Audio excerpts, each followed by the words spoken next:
દે છે. પછી જે ગંદુ થઈ જાય પાણી એ જ્યારે થોડુંક સેટલ થઈ જાય ત્યારે સ્વચ્છ થાય છે ફરી. એવી રીતે એમના પણ ઉભરાવ શાંત થતા હોય.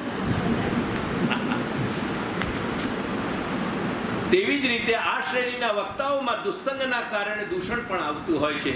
તેથી એ ઉપાદેય તો છે, સ્વીકાર કરવા યોગ્ય છે, પણ વિચારપૂર્વક પોતાના વિવેકથી સંગ કરવો. હવે આનો અર્થ આપણે સાંભળી લઈએ.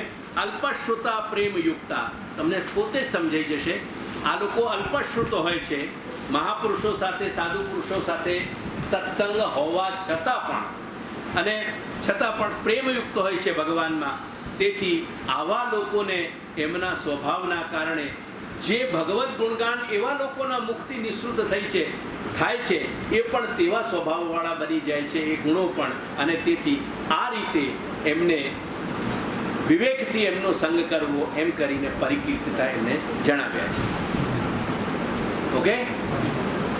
હવે કર્મશુદ્ધા પલવલાની તથા અલ્પશ્રુત ભક્તયા, એમાં થોડુંક તમે પહેલા સુધારો કરી લો. જો ઉપરથી આ જે પલવલાભ્ય સ્વાહાના ડિવિઝનમાં ઉપરથી 7મી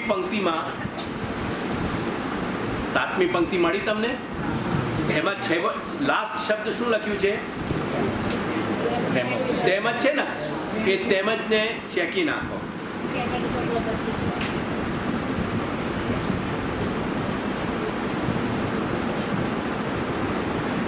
ખ્યાલ આવી ગયો? એના પછી નીચે ભગવદ અર્પિત હોય છે કરી દો એને.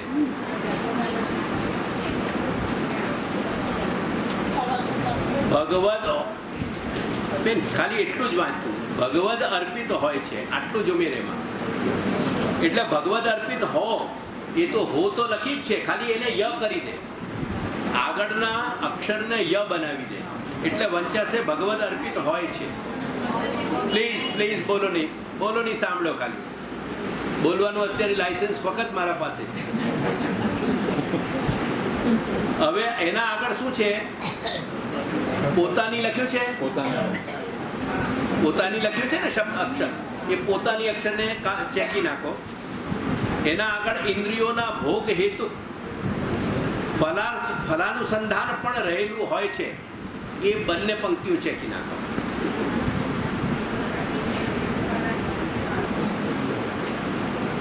થઈ ગયું? ચાલુ આગળ. હવે જો હું બોલું એમાં એ રીતે તમે પછી એમાં જે શબ્દ બે ત્રણ ઉમેરવા છે ઉમેરી દેજો. હવે પલવલાભ્ય સ્વાહા આ વેદનો વચન છે. અહીંયા કોન્સન્ટ્રેશન. હજી જેને ના લખ્યું લખી લો. 2 મિનિટ હું વિરામ કરીશ, કંઈ વાંધો નહીં. લખાઈ ગયું? સુધારો થઈ ગયો પહેલાનો? હવે બોલું હું. પ્રાય દૂષિત હોવાના કારણે, જો એનો અર્થ છે કીચડ કાદવ ભરેલા તળાવો. પલવલાભ્યા એનો મતલબ આવી ગયો ખ્યાલમાં? હવે એની હજી સમજૂતી આપી. પ્રાય દૂષિત હોવાના કારણે સ્વચ્છતા, શુદ્ધિ, પાન, સ્નાન, વસ્તુ પ્રક્ષાલન, કોઈ પણ વસ્તુ એમાં ધોઈ નાખવી એટલે સ્વચ્છ કરવી વગેરેના ઉપયોગી હોતા નથી. હવે એનો હેયોપાદેય વિવેક. આ ભેદ પણ 9મા ભેદમાં આવેલા વૈશંતિના ગુણધર્મો જેવો જ કહેવાય છે. એનાથી પહેલા જે ભેદ આવ્યો ને એની સાથે જ એનું જોડાણ છે, કે બંને સાથે જ એકબીજાના ક્રમશઃ આવી રહ્યા છે. જેવો જ કહેવાય છે, કારણ કે આવા વક્તાઓ પણ અલ્પશ્રુત હોય છે. ખ્યાલ આવ્યો? જેમ પહેલા અલ્પશ્રુતપણું બનાવ્યું ને, આમાં પણ અલ્પશ્રુત હોય છે. પઠન પાઠન પણ ખૂબ જ સીમિત હોય છે. ખ્યાલ આવ્યો? આવા લોકોની ચેષ્ટાઓ કે કર્મ ભગવત પ્રેમથી પ્રેરાયેલા નથી હોતા. ખ્યાલ આવ્યો? એને પ્રેરાયેલા ભરાયેલા નથી હોતા એવું લખી દો.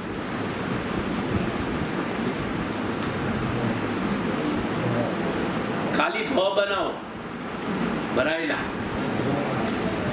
બરાબર? હવે અહીંયા વાક્ય પૂરું થઈ ગયું, પૂર્ણ વિરામ આવી ગયો. બરાબર? હવે નવો વાક્ય હું વાંચું છું, પરંતુ તેઓના કર્મ, એટલું લખો ત્યાં, જે લેફ્ટ સાઈડમાં સ્પેસ છે ને એમાં એટલું લખી લો. પરંતુ તેઓના કર્મ ભગવદ અર્પિત હોય છે.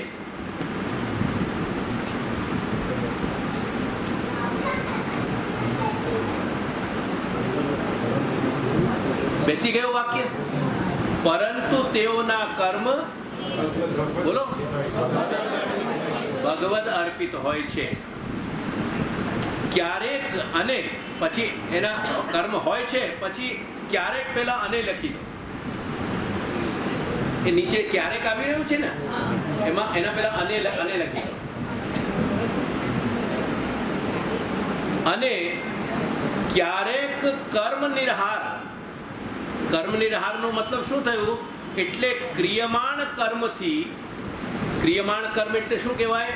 જે કરી રહ્યા હોઈએ છે, વર્તમાન ચાલી રહ્યું છે તે, એ ક્રિયમાણ કર્મથી સંચિત કર્મ, એટલે એનો એ ભેગો થઈને એનો ફળ જે પ્રારંભ થાય એને પ્રારબ્ધ કહેવાય.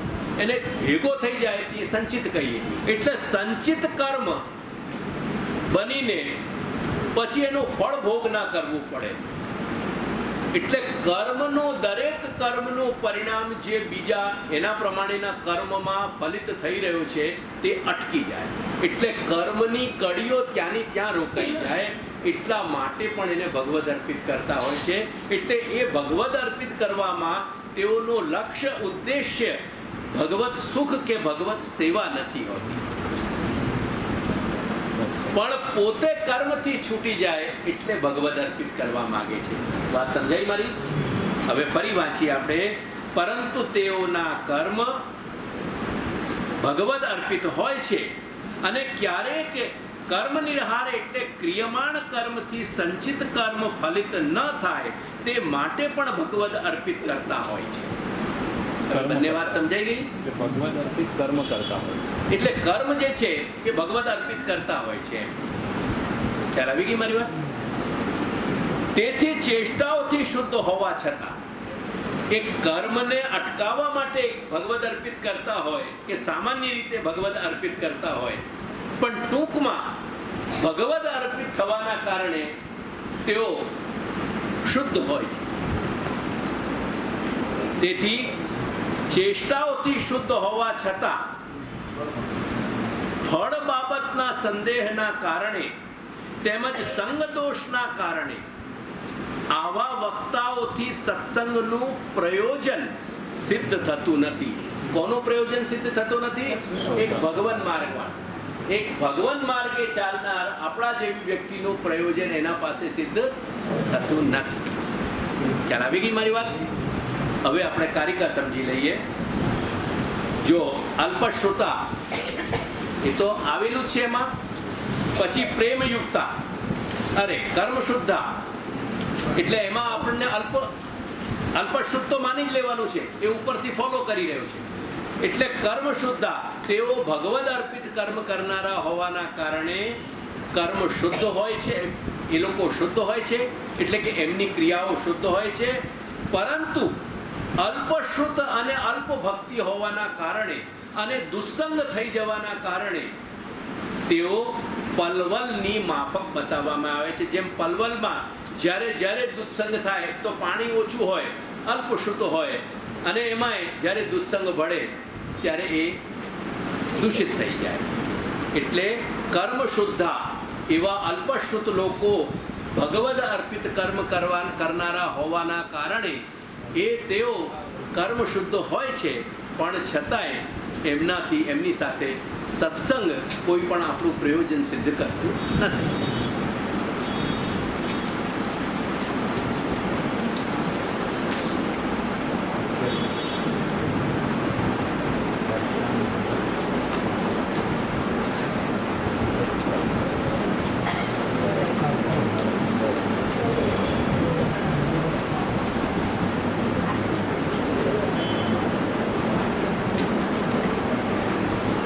એક વસ્તુનો બીજું પણ અનુસંધાન કરતા જજો. આમાં જ્યાં ઉપાદેયની જે સમજૂતી આપવામાં આવી છે એ ઉભય માર્ગમાં લાગુ પડશે.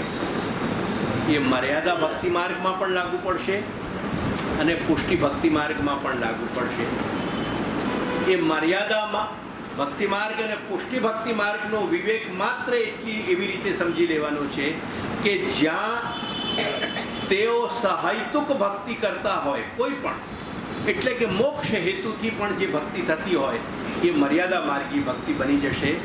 અને જે ભગવત સુખ કે તત્સુખની દૃષ્ટિએ જ્યાં પ્રેમ થતું હશે ભગવાનમાં, ભક્તિ થતી હશે, તે પુષ્ટિ ભક્તિ કહેવાશે. એવા બંને ભેદથી આ જે ઉપાદેય વક્તાઓ છે એ ઉપાદેય વક્તાઓના પણ પછી પાછા એ ભેદ થઈ જશે. એટલે હા ના, એટલે આપણા માટે થઈ જશે પણ એમાં ભેદ આવશે.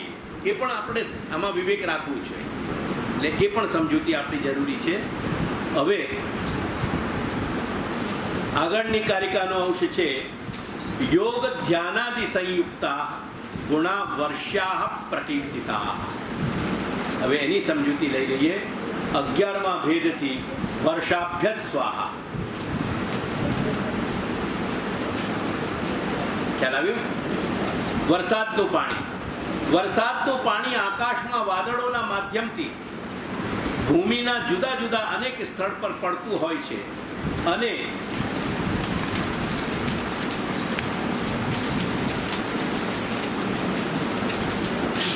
તેના કારણે દિવ્ય હોવા છતાં, દિવ્ય એટલે આકાશમાંથી આવેલું છે, દિવ્ય હોવા છતાં ભવ્ય એટલે ભૂમિ ઉપર અથવા ભૌમ્ય બની જાય છે. ખ્યાલ આવ્યો? અને કોઈક જ સ્વચ્છ અને ગુણવાળા આધાર ઉપર પડી. હવે વરસાદના પાણી જ્યાં જ્યાં પડે ત્યાં જ્યાં એકદમ ચોખ્ખું હોય ને એકદમ સ્વચ્છતા હોય, સમજો આપણે પાત્ર મૂકી દઈએ આપણે, તો એ પાત્રમાં જે ભરાયેલું પાણી હશે એ સ્વચ્છ અને ઉત્તમ કોટીનું મળશે, ગુણવાળું મળશે. અને આપણા કમ્પાઉન્ડની જમીનમાં જે પાણી પડ્યું હશે એ દૂષિત હશે. તેથી કોઈક સ્વચ્છ અને ગુણવાળા આધાર ઉપર પડી વર્ષા બિંદુઓમાં રહેલું જળ શુદ્ધ અને ઉત્તમ બની રહે છે. અન્યથા જ્યાં જેવા દૂષણવાળો આધાર હોય છે ત્યાં તેવું રૂપ ધારણ કરી લે છે. Is it clear? આવા વક્તાઓ ચિત્તવૃત્તિની એકાગ્રતાના કારણે તેમજ પ્રયત્ન વડે ચિત્તમાં ભગવત સ્વરૂપ અને કથા પર પોતાનું ધ્યાન પણ કેન્દ્રિત રાખે છે. તેમજ લીલાનું અનુસંધાન પણ તેઓમાં પ્રાયશ ચાલતું જ રહેતું હોય છે. સંધાનમાં લખી દેજો, અબાકાત રહી ગયું છે. તેવી રીતે તેઓના સંસર્ગમાં આવતા શ્રોતાઓ પોતાની અધિકાર વિશેષતાના કારણે જ કૃતાર્થતા અનુભવતા હોય છે. જેમ જે જગ્યાએ સ્વચ્છ હોય એ જગ્યા પોતાની સ્વચ્છતાના કારણે જ એની વરસાદના પાણીની ઉત્તમતાને ધારણ કરી શકે છે. બાકી બીજી બધી જગ્યાઓ એ ઉત્તમતાને ધારણ કરી શકતા નથી, કેમ કે બીજા બધા આધારો દૂષિત છે. તમે સ્વચ્છ પાત્ર મૂક્યું તો એ એની સ્વચ્છતાના કારણે વરસાદના પાણીની ઉત્તમતા જાળવે છે, નહીં કે વરસાદના કારણે એ ઉત્તમ બની ગયું છે. આધારમાં જેમાં પડ્યું એ ઉત્તમ છે, સ્વચ્છ છે એટલે સ્વચ્છ બની રહ્યું, બાકી સર્વત્ર એ દૂષિત છે. પ્રાયશ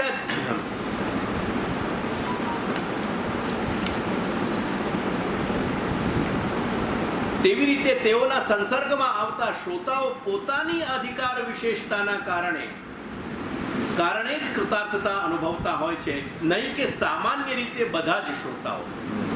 જેમ સામાન્ય રીતે બધી જગ્યાએ એ વરસાદનું પાણી ઉત્તમતાથી ના મળે, પવિત્ર ના મળે. વર્ષાનું જળ મોટા ભાગે ખેતરોમાં પણ પડતું હોય છે અને ખેતરોમાં વાવેલા અનાજની ઉત્પત્તિનું કારણ પણ બને છે, પરંતુ તેવી રીતે આવા વક્તાઓમાં તે સંસાર ઉત્પત્તિનું કારણ બનતું નથી, કેમ કે તેઓ યોગ, ધ્યાન અને ધારણાની સંપત્તિથી યુક્ત હોય છે. વરસાદ વાદળાઓ જે કરે છે એ વાદળાઓમાં એ દૂષણ પેસતું નથી. ખ્યાલ આવ્યું ને? તે ધ્યાન આપજો.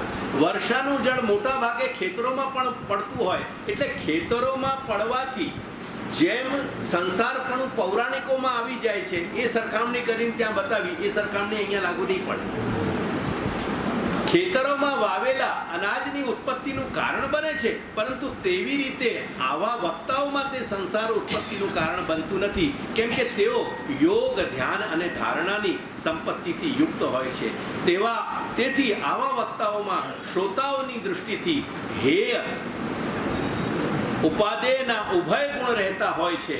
તેથી વિચારપૂર્વક પોતાના વિવેકથી સંગ કરો. ખ્યાલ આવ્યો ને?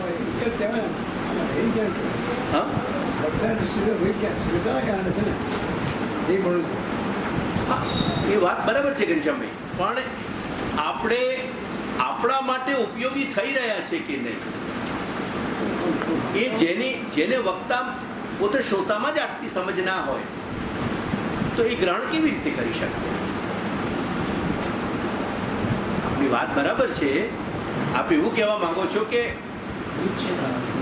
એમાં આ વાત વક્તાના સાથે જોડાઈ એને નિર્ણય કરવું છે ને, એટલે એ સમજાવી રહ્યો છું કે એના જ્યારે હેય ક્યાં આવ્યો? એક તો વરસાદના જળને કોઈક જ ઉત્તમ સ્થળ મળે છે ને, દરેક જગ્યાએ તો સ્થળ મળી નથી જતું. એટલે એ પ્રમાણે એ દૃષ્ટિએ આપણે વિચારવા જઈએ ત્યારે અન્ન બધાની દૃષ્ટિએ એ એક જાતનું હેય જ થઈ ગયું. એટલે બિનઉપયોગી તો બન્યું ને ઘનશ્યામભાઈ? નહીં, બરાબર છે કે કેમ કે દરેક જગ્યાએ એને એ પ્રકારના પાત્રો મળતા નથી, એટલે પાત્રોની જે ક્યાં ઉણપ છે એ પાત્રોની ઉણપ પણ એક જાતનું બિનઉપયોગીપણું તો સિદ્ધ કરી રહી છે. એ વક્તા આવા જ્યાં પાત્ર માટે પત્ર ના આપે તો ઉત્તમ કહેવાય. આવા વક્તા શ્રોતાની હિંમતા જોઈને એ વ્યક્તિ આપે જ નહીં, તો જે પહોંચે જ નહીં, તો જ ઉપાધ્યાય કહેવાય. નહીં, ના, ઉપાધ્યાયનો મતલબ એવું છે, અહીંયા એવું થયું કે ક્યારેક આ બધા સંયોગના પણ આમાં કારણ છે કે ક્યારેક એવા સંયોગો થઈ જાય કે જ્યારે ક્યાંક આપણને એવા ઉત્તમ વક્તાનો સંગ થઈ જાય અને પછી ખોવાઈ જાય. એટલે ખોવાઈ જવાનું છે કંઈ જેટલો જ ગાળો છે કે જે અર્થ છે એ અર્થમાં બિનઉપયોગી તો નીવડ્યા કે નહીં. તેથી ત્યાં આપણે જો વિવેક રાખીશું તો એવા રેર વક્તાઓ સુધી આપણે પણ પહોંચવાનો પ્રયાસ કરી શકીશું. અન્યથા પહોંચવાનો પ્રયાસ નહીં કરી શકાય. આપણી મૂંઝવણ સમજી ગયો કે આ એક તરફી છે, કેમ કે વરસાદ તો વરસી જ રહ્યું છે, એમાં એનું તો પણ ગુણદોષની સાથે સંબંધ જ નથી. એ વાત આપની બિલકુલ સાચી છે, પણ જે સિલેક્શન છે પોતાની ઉત્તમતાનું, એ પોતાની ઉત્તમતાને પણ પોતે હે ઉપાદેય સમજીને જ આપણે સ્વીકારી લેવી છે, સિલેક્ટ કરી લેવી છે. એ હવે આ વર્ષાભ્યાસો આવો ને, હવે આની કારિકા સમજી લીધી આપણે. યોગ ધ્યાનાદિ સંયુક્તા ગુણા વર્ષા પ્રકીર્તિતા. યોગ એટલે ચિત્તવૃત્તિની એકાગ્રતા, એટલે જેને ભગવાન માર્ગમાં ચિત્તવૃત્તિની એકાગ્રતા હોય. ધ્યાન જેમાં ભગવાન લીલા ચિંતન કરવાનું સામર્થ્ય હોય. અને ધારણા એટલે એ ભગવત સ્વરૂપના ચિંતનની કન્ટિન્યુટીને જાળવી શકે છે લાંબા સમય સુધી. એવી રીતે જેમાં યોગ એટલે કે ચિત્તની એકાગ્રતા, એ ચિત્તનું ભગવાનમાં કેન્દ્રિત બનવું, અને એ કેન્દ્રિત બનવાની જે ક્રિયા છે કે ચેષ્ટા છે એ લાંબા સમય સુધી એને ટકાવી રાખવી. આ ત્રણ વસ્તુ આવી: યોગ, ધ્યાન અને ધારણા. આ પતંજલિના યોગ સાથે મહેરબાની કરીને જોડતા નહીં, કેમ કે અત્યારે પેલું ભૂત એ જ ભરાયેલું છે ને તમારા અંદર, રામદેવના મૂવમેન્ટનું. એટલે એ પતંજલિ ને શ્રી મહાપ્રભુ, પતંજલિના બતાવેલા યોગ માર્ગને શ્રી મહાપ્રભુ નથી સ્વીકારતા. શ્રી મહાપ્રભુ તૃતીય સ્કંધમાં ભગવાન શ્રી કપિલ દેવે જે યોગ બતાવ્યું છે એને સ્વીકારે છે. એમાં જે સાંખ્ય બતલાવેલું છે એને સ્વીકારે છે. પરંતુ જે ઈશ્વર કૃષ્ણ નામના વિદ્વાને સાંખ્ય કારિકાઓ કરી છે, રચી છે, એ સાંખ્ય મતને સ્વીકારતા નથી. કેમ કે પતંજલિનો અને ઈશ્વર કૃષ્ણની નું જે સાંખ્ય મત છે એ અનીશ્વર છે, અને ભગવાન કપિલે કહેલો જે યોગ અને સાંખ્ય છે તે શેશ્વર છે. તેથી યોગ ધ્યાન વગેરેના થી જોડાયેલા ગુણોના કારણે આવા વક્તાઓ જેમ વરસાદનું જળ ઉત્તમ હોય છે, પણ જેમ યોગ ધ્યાન અને ધારણા કરનારા વ્યક્તિઓ દરેક જગ્યાએ રસ્તામાં મળી જતા નથી, જે જેન્યુન હોય તેવી જ રીતે જેમ વરસાદનું જળ કોઈક જગ્યાએ સુપાત્રમાં આવીને એની ઉત્તમતાને ધારણ કરે છે, એવી જ રીતે તેઓનો પણ કોઈક વખતે ક્યાંક સંગ મેળ થઈ જાય તો એના ચમકારા થાય છે, નહીં તો એ ચમકારા નથી. એટલે વર્ષાભ્યાસ સ્વાહા. હવે આગળ ચાલીએ.